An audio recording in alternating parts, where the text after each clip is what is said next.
देखिए, कांग्रेस का असली तानाशाही चेहरा और रवैया और जो उनके भीतर इमरजेंसी का डीएनए है, वो आज पूरी दुनिया के सामने आ चुका है।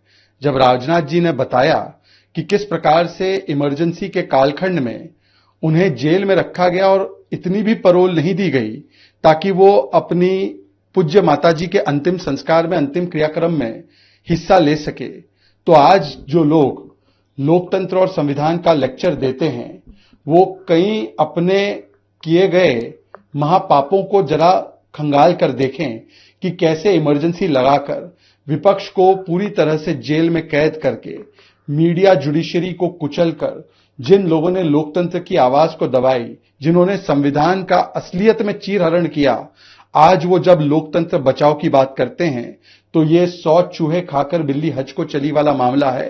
ये केवल लोकतंत्र बचाओ का आवरण ओढ़कर आते हैं। असलियत में इनको भ्रष्टाचार बचाओ और परिवार की खत्म होती राजनीतिक संपत्ति को बचाओ, यही इनका एजेंडा है। और इनको तो कोई भी लोकस स्टैंडाई या नैतिक आधार नहीं है इन विषयों पर बोलने का। और वैसे भी ये कहते हैं पश्चिम बंगाल में दीदी लोकतंत्र खत्म कर रही है, केरला में लेफ्ट कर रहा है, पंजाब में आम आदमी पार्टी कर रही है।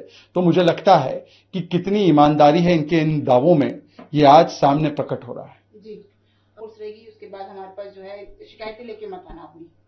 देखिए, इसीलिए कहा जाता है कि आज टीएमसी का मतलब तृणमूल कांग्रेस नहीं, टेरर, माफिया एंड करप्शन बचाव हो चुका है। रामेश्वरम कैफे में जो ब्लास्ट हुआ, उसके जो 2 मुख्य अपराधी हैं, वो पाए गए हैं और डिटेन हुए हैं एनआईए के द्वारा पश्चिम बंगाल से। सवाल तो ये उत्पन्न होता है कि पश्चिम बंगाल हर प्रकार के आतंकी और जिहादी और इस प्रकार के उग्रवादी मानसिकता रखने वाले व्यक्तियों के लिए एक सेफ हेवन, एक अड्डा क्यों बन चुका है? क्या इसलिए क्योंकि उनको पता है कि यहां पर जो सरकार है वो धरने पर बैठ जाती है जब एनआईए कार्रवाई करती है?